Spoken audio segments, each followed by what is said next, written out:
My dad, God rest his soul, he always said to me that, whatever it is that you do, just go for it and give it 100%. And so I've always sort of worn that on my sleeve, really. And I sort of feel that, as opposed to sort of just being a bit complacent and just like opening up and, like ripping the rent off of the staff and just going home and not caring about things, I think, well, just go and do something else, And so I deeply care for, like the brand and the company and everybody in it. I don't think there's anything wrong in sort of like doing external industry things, but don't allow it to consume you to a point where it has a negative effect on you not being there for the business. For me, I've sort of said to myself, right, here's my year as a whole.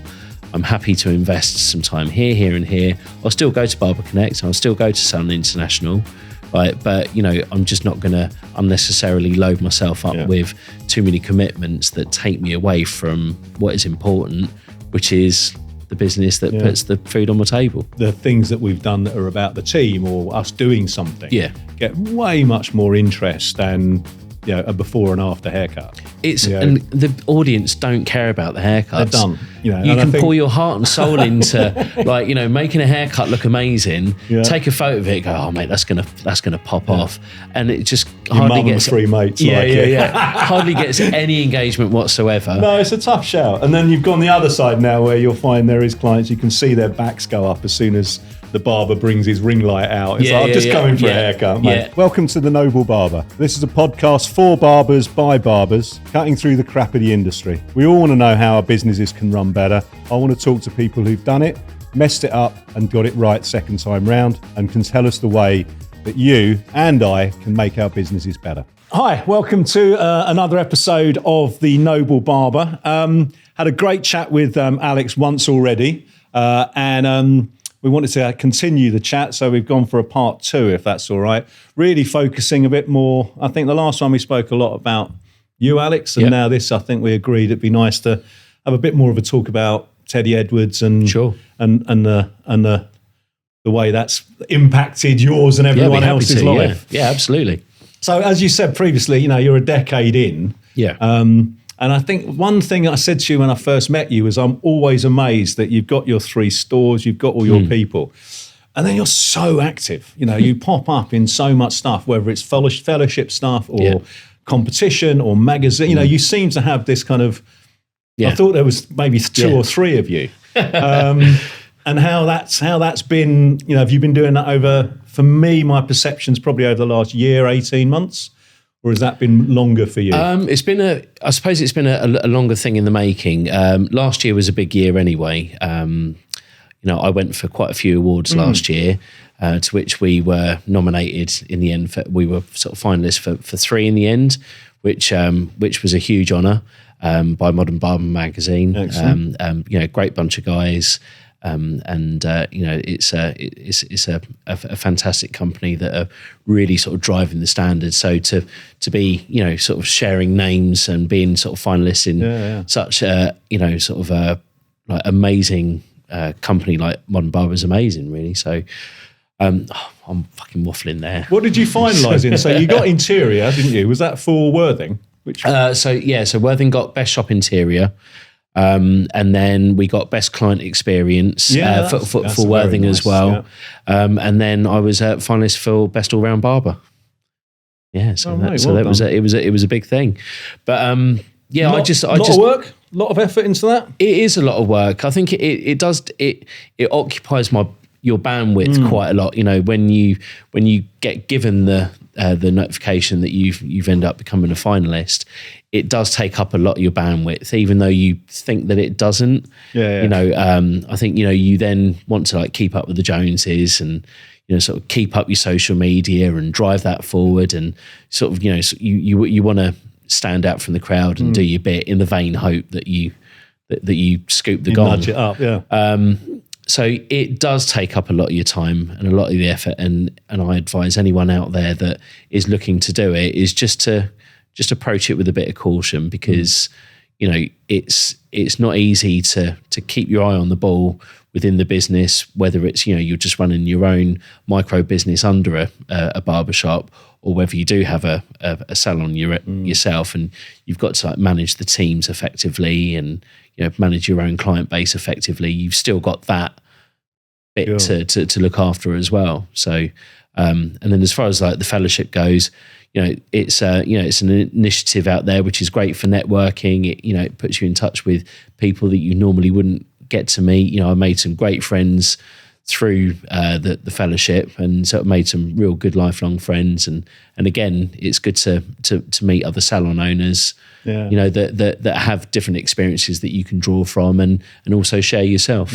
Yeah. So, I mean, with that, is marketing you, or have you had other people involved in kind of PR and marketing and all your social media? Who does that? So up until last year, I did everything myself. Okay. So everything that the brand has gone through has been pretty much me. But I sort of felt that there was only sort of so far that I could take it.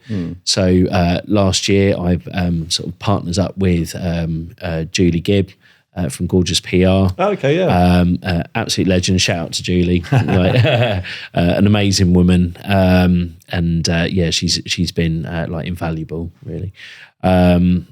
And does that bring more work to your place though, or for you? I mean, obviously it's about promoting the business, but does that then? That must take more energy and more time from your point of view. Because I mean, I do have hopes and aspirations for the brand. Like eventually, I'd love to sort of see where how far we can take it. Yeah, of course. I've always sort of been in sort of the mindset of you got to be in it to win it, and my dad, God rest his soul, he always said to me that if whatever it is that you do, just go for it and give it 100%.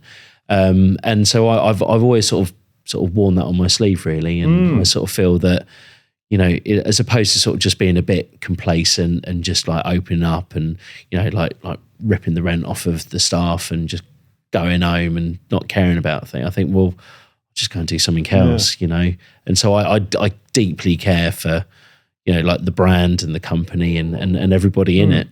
And enjoyed the aspects of their bits of promoting that you loved and bits that maybe not so much. I mean, I think we're very known on this. I try and make us talk about the things that don't go right as well as do, and the things we like as opposed to. Absolutely, yeah. But if it's all been clean sailing and you love it, then great. I wouldn't say it's been clean sailing. There's definitely I've had brand partnerships in the past that haven't sort of like maybe sort of gone the way that I thought they would have gone. But then on the other side of it as well, I've sort of partnered up with some like with Mataki Scissors, for example, James and Emma, who are like they're not just another brand. They're good, loyal people, and they care deeply about the people that they have, like as mentors and ambassadors. And it's good to see that they actually really genuinely do look after those people. And so it's it is a brand building, and being involved in other brands and partnering up with them is a real fine line to walk, because our time is very valuable. You don't want to go investing all your time for free, and I think that happens way too much in our industry. I think there's too many people that just mug us off, like by dangling a carrot in front of us, by saying, "Oh, if you do this, this, and this, you're going to get this."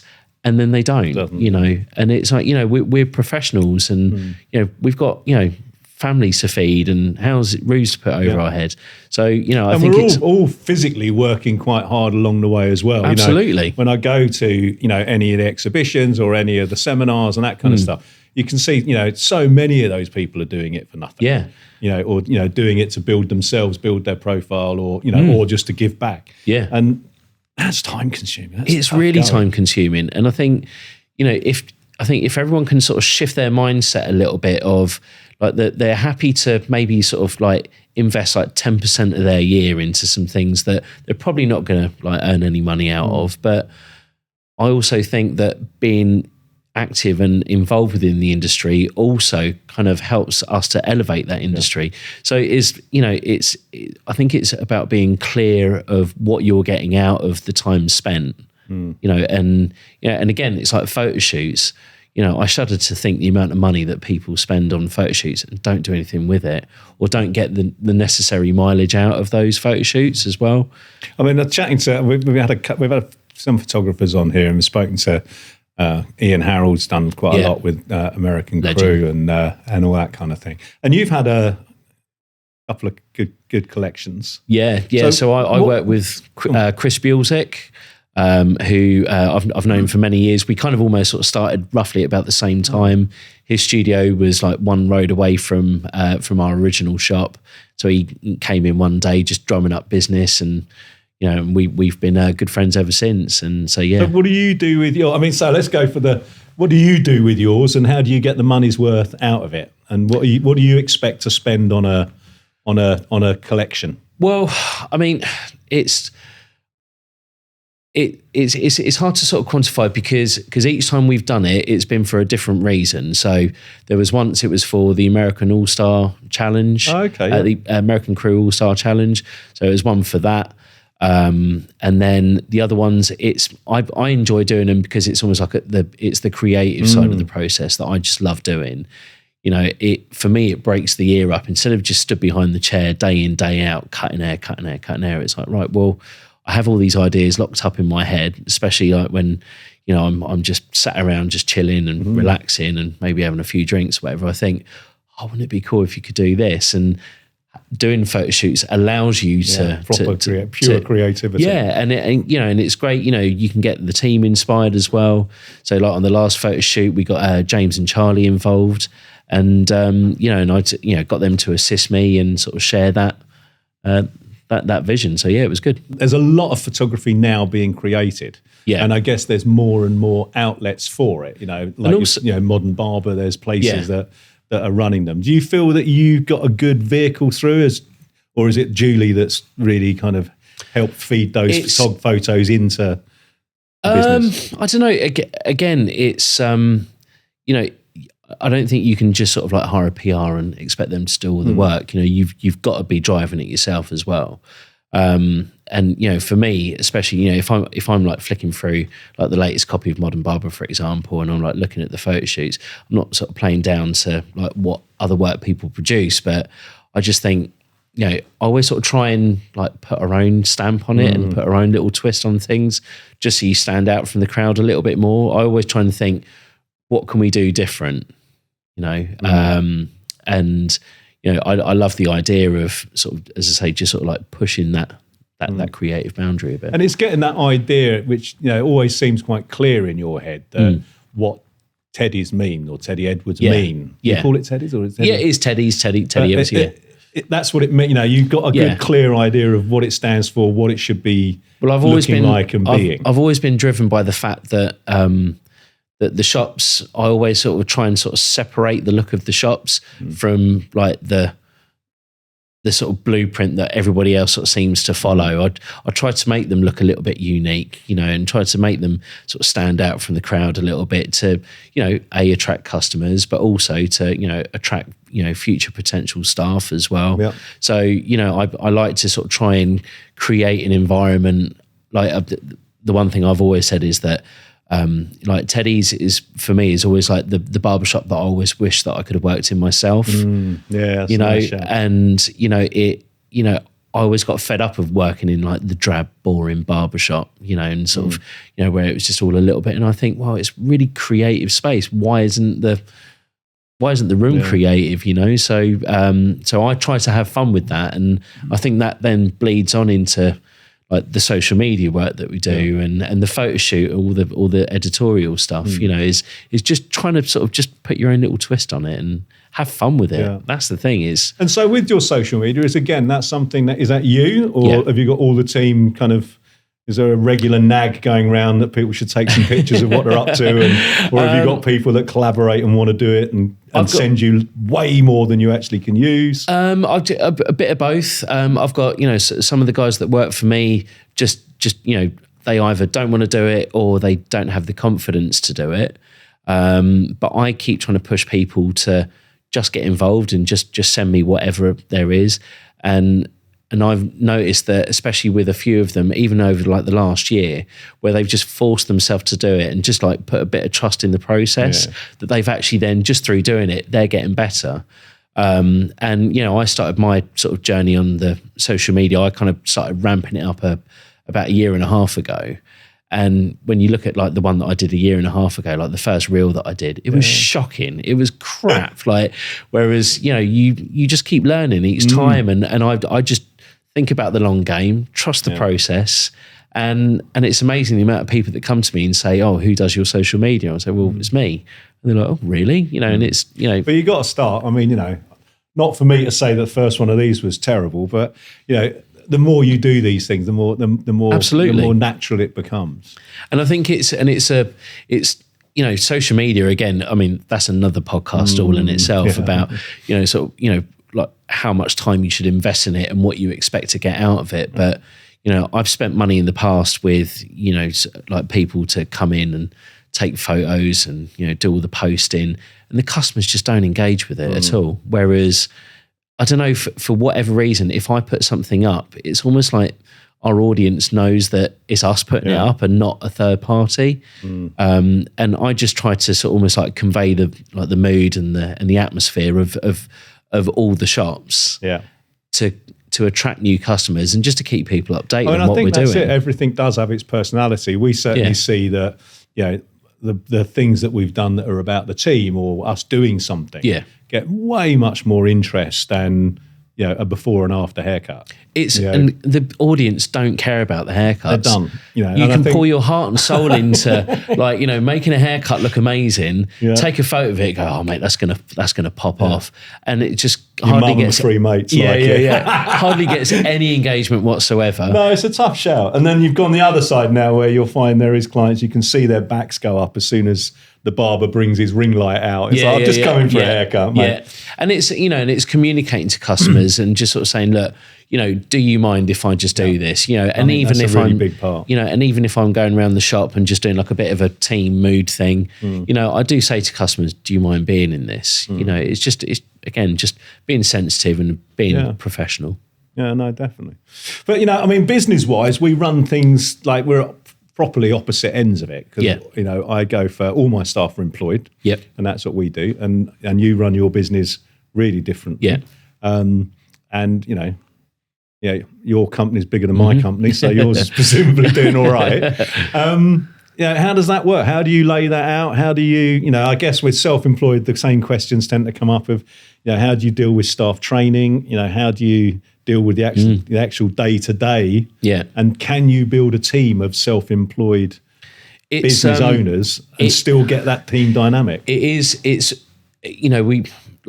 When we first opened up, it was very much the driving message was, we work as one, we work as a team, but you're self-employed, and especially since the pandemic, since lockdown and people come back, everyone definitely had a much more of an individual mindset, because I think, people were just all in survival mode, and quite rightly so.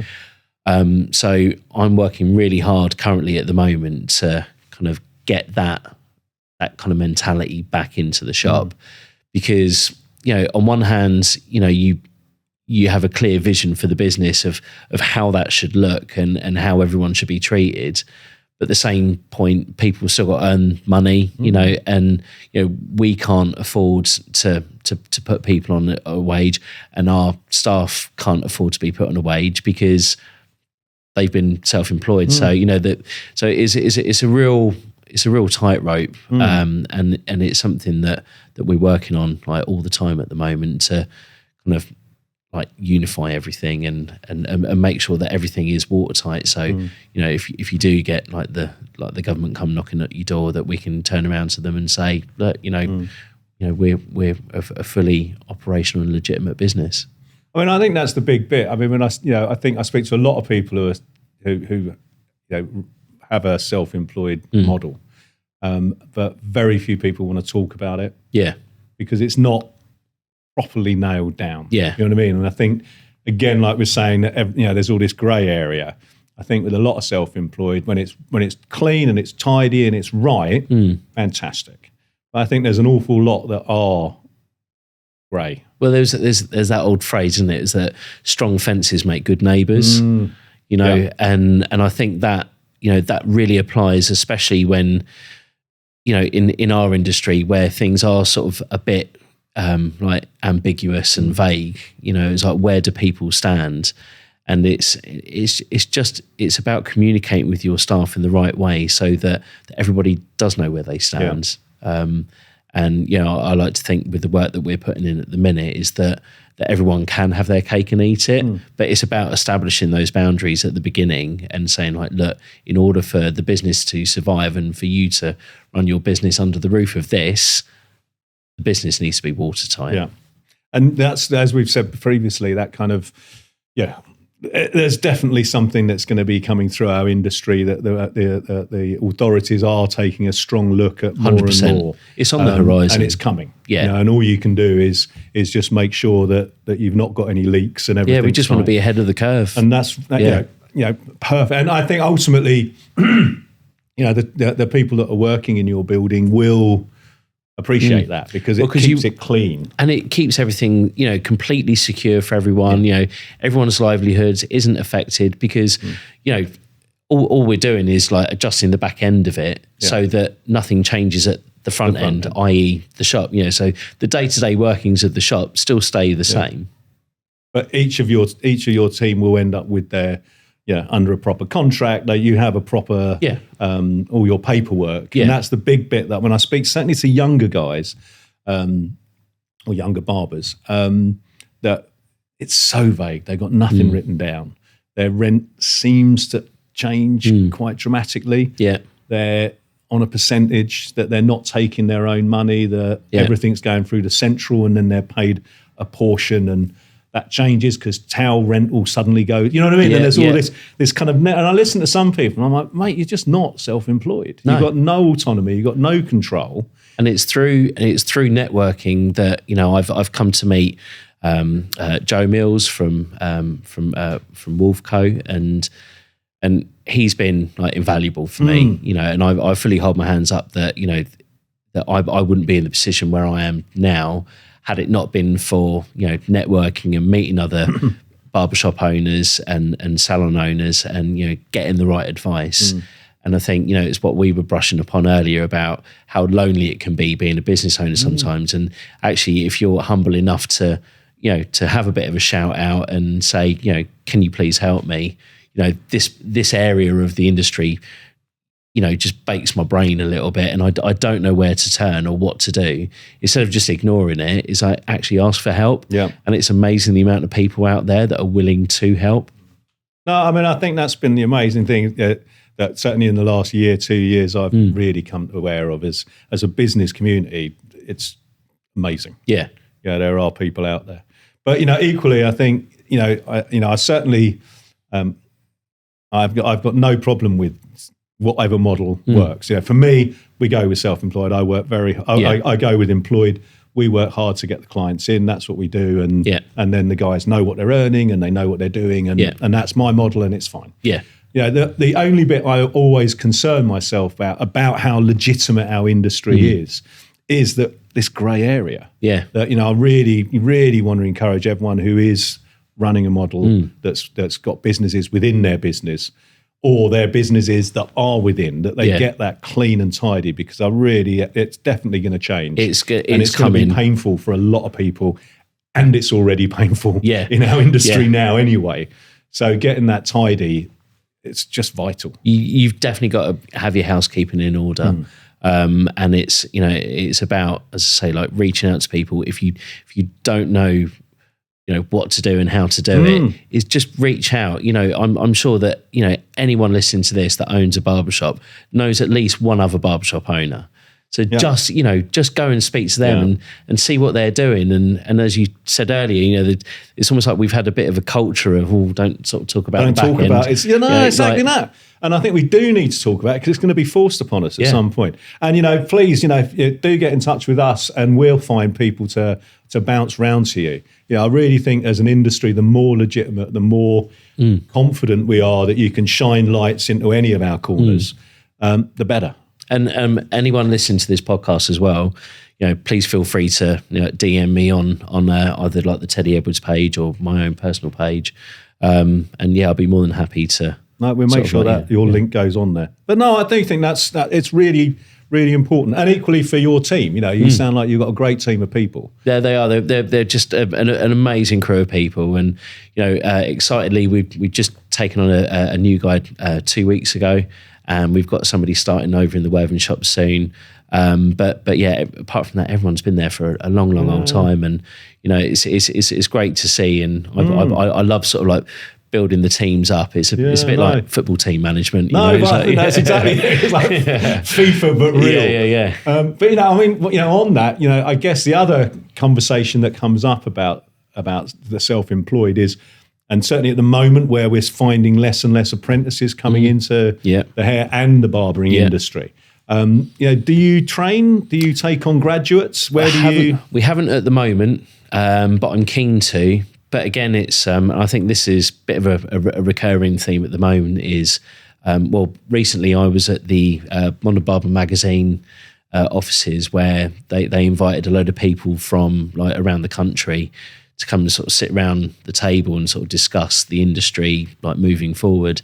And one of the recurring themes is just like the lack of communication that the colleges seem to have with businesses.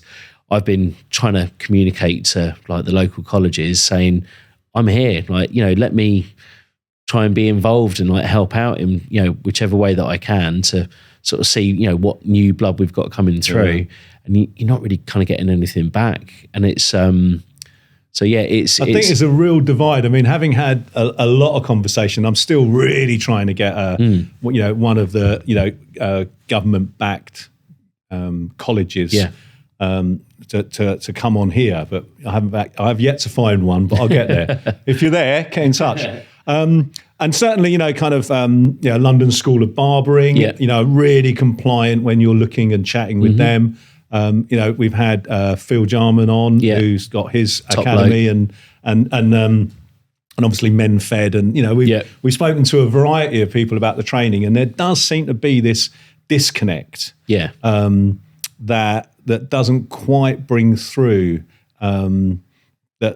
the front line, the barbers, the salons are connecting with the colleges. Because you've got so many barbers out there that are running private education courses, like private educators, like Phil Jarman, like Ian Harold, that truly care about the state of the industry and setting an example for like the new generation moving forward.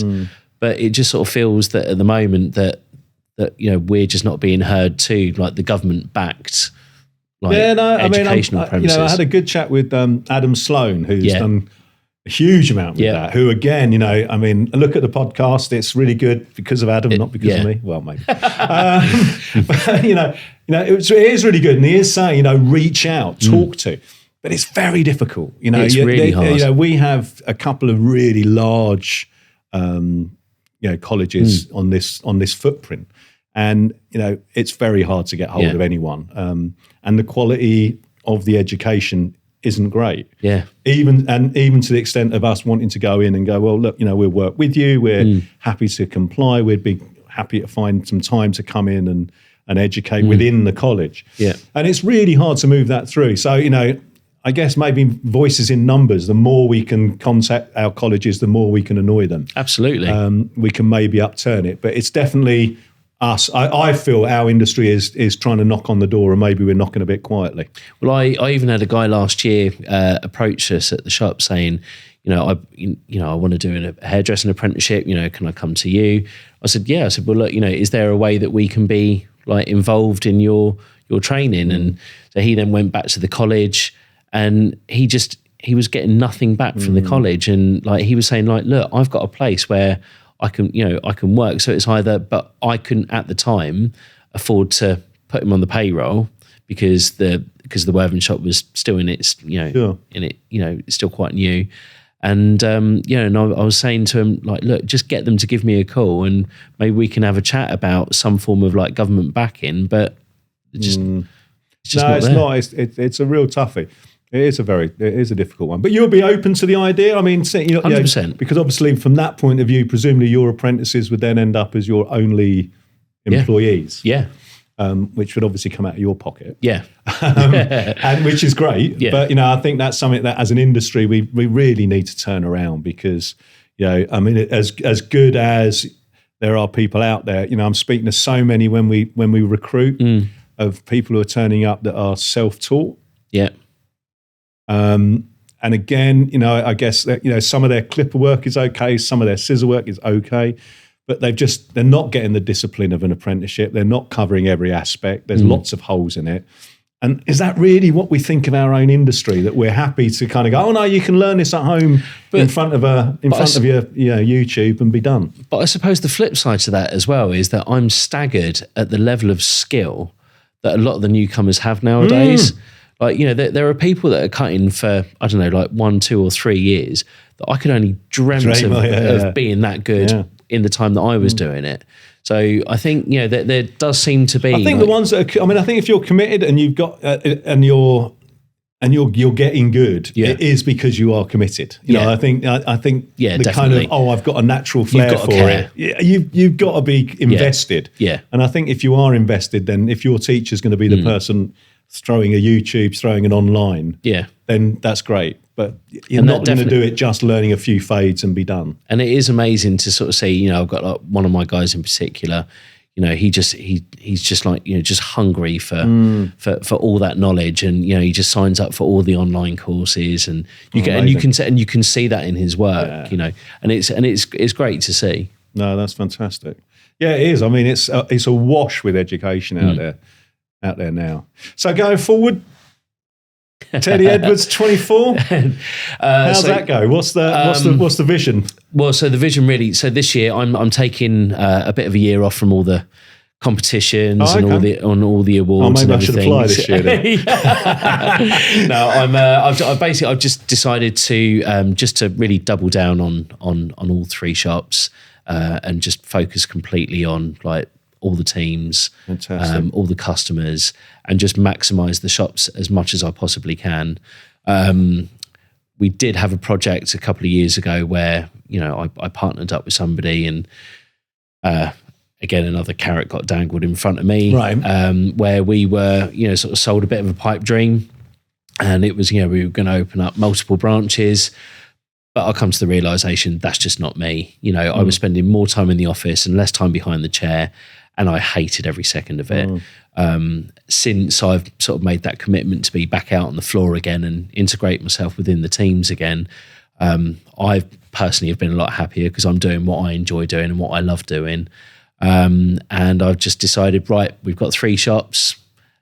Now it's a case of just making them like watertight, the best that we can possibly make them, and just to really sort of set an example of how barbershops should be run. And that's what motivates me now. I've always been motivated by, as I said earlier, by being the best and doing the best that we could possibly be. And I just want to have a safe and secure watertight business, not just for me, but for the people that work underneath it. And in turn, that leads me to then enjoy my family more and not miss my boy playing football and be able to take my girl swimming, and all those important things. So yeah. Okay, so not such a goal hanger this year. No. But sometimes I think as a business owner, it's really easy to get caught up. It's like really you're saying, easy. You're like, actually, I'll have more and more. I'll do that and I'll do that. It's so easy to get dazzled by the stage work and don't get me wrong, it's I was at Salon International, on the Sunday last year, massive honour. It was a huge honour, I remember when I was an apprentice going to like Wembley Arena, and sort of like watching people up on stage, and I to be asked to be there was, was a massive honour. But I think, it's easy to kind of get caught up in, ambassador work and, and all these things that take time out of your year. And, and I've sort of said to myself, right, I'm going to stick to my existing commitments that I have with Mataki,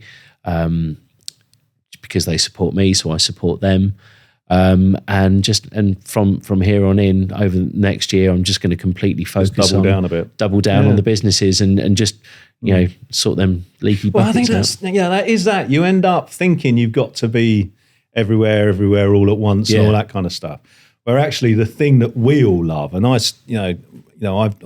towed my old business out. I had a business for 20 years that I shut down, and then came back on a different scale because I'd forgotten that actually the bit that makes me happy is the stores. I love being in the store. I love focusing on my haircuts. I love doing that bit. That was what I started doing far too many years ago, and hopefully I've got good enough to do it that I'm allowed to, and that kind of stuff. And it's really easy to get caught up, and I agree, doing some pictures, getting creative, trying to get that balance across a company is a really hard bit.